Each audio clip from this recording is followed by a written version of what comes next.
La troisième clé, c'est de communiquer efficacement. Voilà, vous connaissez l'importance de la communication. Il n'est plus à démontrer. Donc, savoir communiquer efficacement, c'est quelque chose de très fondamental parce que ça va permettre de transformer l'entretien d'embauche en une opportunité concrète. Voilà, parce qu'il ne s'agit pas seulement de parler, mais il s'agit de communiquer de manière stratégique et percutante. Et comment faire pour communiquer efficacement? Il faudra essayer d'être clair et concis, c'est-à-dire en donnant les réponses, structurer vos réponses et éviter de divaguer. La clarté et la concision sont les meilleurs piliers d'une communication efficace, surtout sous la pression d'un entretien, parce qu'il faut le rappeler, quand on est en entretien, il y a un peu de stress qui pique de l'autre côté. Structurez aussi vos réponses. Vous pouvez utiliser la méthode STAR, c'est-à-dire situation, tâche, action, résultat, avec des exemples concrets.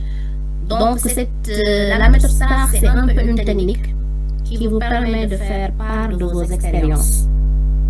Voilà. Donc, vous allez commencer par exemple, décrire une situation, de décrire la tâche et l'action que vous avez menée pour en arriver au résultat. Donc, quand on parle de STAR, c'est situation, tâche, action, résultat.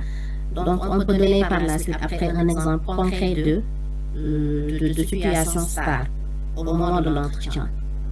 Donc, ça aussi, c'est important. Il faut être concis, structurer les réponses.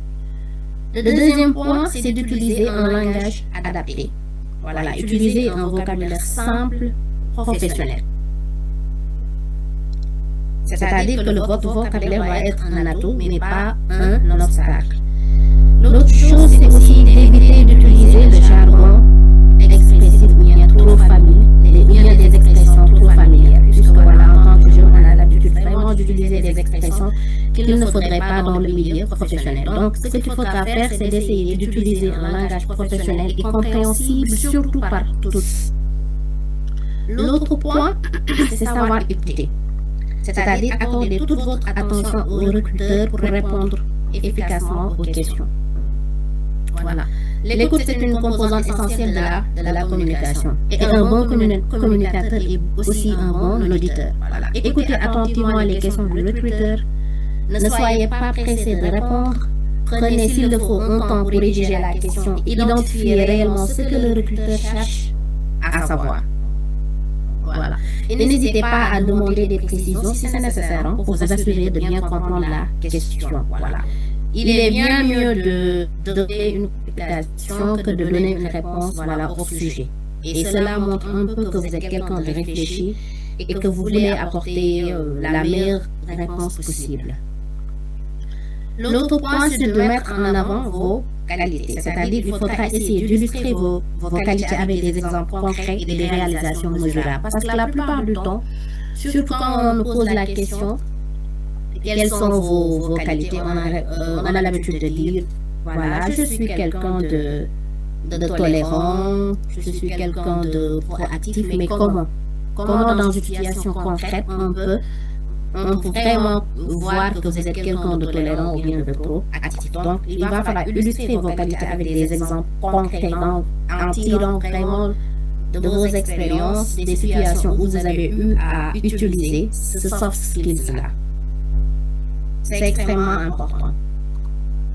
L'autre point, c'est-à-dire l'autre clé, c'est de savoir gérer les questions difficiles. Et là, c'est la préparation qui va vous permettre de pouvoir gérer ces questions difficiles. Parce qu'il faut toujours anticiper les éventuelles questions du recruteur. Et comment gérer les questions difficiles? La première des choses, c'est de rester calme, prendre le temps de réfléchir avant de répondre aux questions. D'être honnête, l'honnêteté, c'est une valeur essentielle. Voilà, même face à une question négative, trouvez toujours une façon de valoriser vos compétences. L'autre point, c'est ne pas mentir et surtout reformuler vos échecs en apprentissage. Voilà, il faut savoir prendre vos défauts, vos échecs et les transformer en axes d'amélioration, en mettant en avant maintenant vos points forts. Voilà. Donc, prenez le temps de réfléchir. S'il faut, prenez une courte pause pour structurer votre pensée, parce que ça démontre un peu de votre signe de maturité. C'est pas une question d'hésitation, mais c'est un signe de maturité. Reformulez la question si cela vous aide. Voilà. Soyez honnête sur vos faiblesses, vos échecs. Mettez en lumière ce que vous avez appris, surtout quand il s'agit d'échecs, de défauts. Voilà. Et comment vous avez eu à grandir. Voilà. Par exemple, pour parler de vos faiblesses, de vos points à améliorer, par exemple, je peux donner un exemple très simple. En tant qu'individu, par exemple, dans une situation donnée, par exemple, c'est un exemple que je donne. J'ai de l'appréhension à prendre la parole en public. Ça peut être une faiblesse, ou bien ça peut être un échec chez vous. Mais là où vous allez rebondir, c'est que cependant, je suis en quête d'amélioration dans ce domaine. C'est-à-dire, je sais que j'ai ce problème-là, mais je ne reste pas statique. Donc, je fais les efforts qu'il faut pour pouvoir m'améliorer. Donc, je fais des présentations, j'essaie d'animer des présentations et de demander des retours à mes semblables pour pouvoir m'améliorer. Même face à une question négative, trouvez aussi toujours le moyen de pivoter vers une compétence ou une expérience positive. Voilà, c'est-à-dire, même si, par exemple, j'ai de l'appréhension à prendre la parole en public, je suis quelqu'un de très proactif. C'est-à-dire, je sais anticiper les besoins, je sais résoudre des problèmes. Voilà. Et en appliquant un peu ces principes-là, vous maximisez un peu l'impact de vos réponses et vous donnez non seulement vous démontrez non seulement vos compétences, mais aussi votre capacité à communiquer de manière professionnelle et efficace. Voilà. L'autre point, c'est-à-dire l'autre clé, c'est savoir clôturer un entretien. Il y a certains candidats, à la fin de l'entretien, ils sont tellement stressés, ils sont tellement à bout qu'ils bâclent un peu la clôture. Et voilà, et il y a toujours une manière de clôturer. C'est comme la conclusion. Autant l'introduction dans l'introduction est importante, autant la conclusion elle l'est aussi.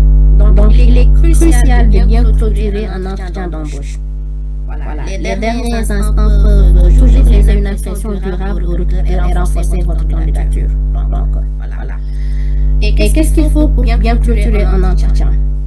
La première des choses, c'est d'exprimer votre gratitude, c'est-à-dire remercier le recruteur pour le temps et les éclaircissements. Donc, une phrase très simple, par exemple, je vous remercie pour votre temps et les échanges très instructifs qu'on a eus lors de cet entretien-là. Pensez aussi à envoyer un mail de remerciement dans les 24 heures suivant l'entretien. C'est une marque de professionnalisme de plus en plus. Voilà. Cet email-là, c'est une excellente aussi occasion de réitérer votre intérêt, de rappeler un point clé discuté qui vous a marqué, ou même de fournir une précision si quelque chose vous est revenu après coup. Voilà. C'est aussi un moyen subtil de maintenir votre nom à l'esprit du recruteur. Toujours pensez aussi à envoyer cet email-là. Posez des questions pertinentes.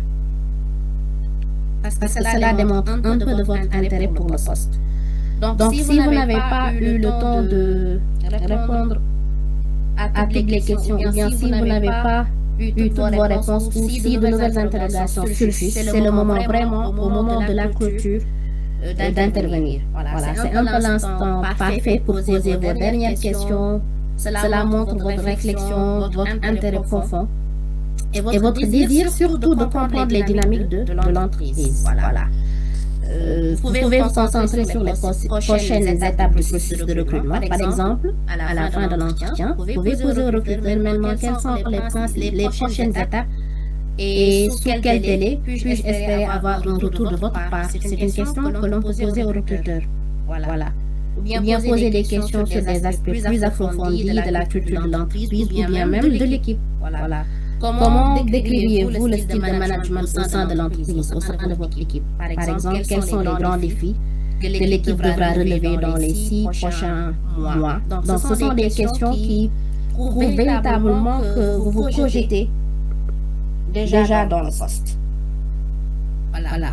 Et réaffirmez aussi votre intérêt pour le poste. C'est toujours important. Montrez votre enthousiasme et votre motivation au recruteur. Voilà. Ne laissez aucun doute sur votre motivation. Voilà. Réitérez votre enthousiasme pour le poste. C'est-à-dire, dites au recruteur que je suis vraiment très enthousiaste par rapport à l'idée de rejoindre votre équipe et de contribuer au projet futur de l'entreprise. Et voilà, vu mon expérience, voilà, combinée à ma passion, voilà, je pense que je me positionne comme un atout pour ce rôle. Et je suis convaincue de pouvoir apporter vraiment de la valeur ajoutée à l'entreprise. Donc, en maîtrisant ces trois aspects de la culture-là, vous laissez une impression forte et positive aux recruteurs. Et vous augmentez aussi vos chances de succès dans le processus de recrutement. Et en fin de compte, voilà, comme on a l'habitude de le dire, préparer un entretien d'embauche demande du temps et de l'investissement, ça il faut le dire. Mais en maîtrisant ces 5 clés que je viens d'énumérer, vous maximisez toujours vos chances de réussite et de décrocher le job de vos rêves. Donc, la préparation est la clé de succès. Voilà. En investissant votre temps et votre énergie dans la maîtrise de ces techniques-là, vous pouvez véritablement transformer l'entretien en une opportunité de succès. Et n'oubliez surtout que chaque entretien est une expérience d'apprentissage. Même si vous ne réussissez pas, même si vous n'arrivez pas à décrocher le job, dites-vous que c'est une expérience d'apprentissage. Et continuez à vous améliorer, à croire en votre potentiel. C'est extrêmement important. Donc, en résumé, voilà, planifiez tout à l'avance et une vision claire de vos objectifs et de vos compétences. Entraînez-vous, faites des simulations d'entretien chez vous avec un ami ou un membre de la famille. Gérez votre stress, pratiquez des techniques de relaxation avant l'entretien chez vous. Et toujours, on le rappelle, restez vous-même, c'est-à-dire soyez authentique, montrez-vous tel que vous êtes.